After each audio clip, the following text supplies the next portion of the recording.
കാലാവസ്ഥാ വ്യതിയാനം കാരണം സംസ്ഥാനത്ത് ഡെങ്കിപ്പനി, എലിപ്പനി, ജലജന്യ രോഗങ്ങൾ എന്നിവ വർദ്ധിക്കാൻ സാധ്യതയുള്ളതിനാൽ വളരെ ശ്രദ്ധിക്കണമെന്ന് ആരോഗ്യവകുപ്പ് മന്ത്രി വീണ ജോർജ്. ആരോഗ്യവകുപ്പിന്റെ നേതൃത്വത്തിൽ എല്ലാ തദ്ദേശ സ്ഥാപനങ്ങളിലും മെയ് 15-നകം മൈക്രോ പ്ലാൻ തയ്യാറാക്കണമെന്ന് മന്ത്രി നിർദ്ദേശം നൽകി. കാലാവസ്ഥാ വ്യതിയാനം കാരണം സംസ്ഥാനത്ത് ഡെങ്കിപ്പനി, എലിപ്പനി, ജലജന്യ രോഗങ്ങൾ എന്നിവ വർദ്ധിക്കാൻ സാധ്യതയുള്ളതിനാൽ വളരെ ശ്രദ്ധ പുലർത്തണമെന്ന് ആരോഗ്യവകുപ്പ് മന്ത്രി വീണ ജോർജ് അറിയിച്ചു. ആരോഗ്യവകുപ്പിന്റെ നേതൃത്വത്തിൽ എല്ലാ തദ്ദേശ സ്വയംഭരണ സ്ഥാപനങ്ങളും മെയ് 15-നകം മൈക്രോ പ്ലാൻ തയ്യാറാക്കണം.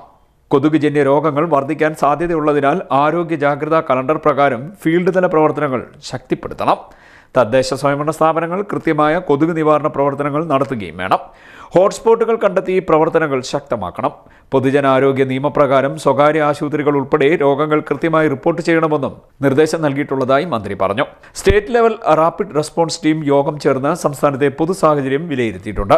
പേവിഷബാധ പ്രതിരോധ വാക്സിനെതിരായുള്ള പ്രചാരണം അപകടകരമാണ്. ശാസ്ത്രീയമായ അറിവുകൾ കൊണ്ട് ഇത്തരം പ്രചരണങ്ങൾ തടയണം. ഓരോ ബാച്ച് വാക്സിന്റെയും ഗുണഫലം സെൻട്രൽ ലാബിൽ ഉറപ്പുവരുത്തിയതിനു ശേഷമാണ് വിതരണം ചെയ്യുന്നത്. പേവിഷബാധയ്ക്കുള്ള പ്രതിരോധ വാക്സിനുകൾ കുറവ് വരുത്താതെ എല്ലായിടത്തും ഉറപ്പാക്കണം എന്നും നിർദ്ദേശം നൽകിയിട്ടുണ്ടെന്നും മന്ത്രി പറഞ്ഞു. CDNet news, Kayamkulam.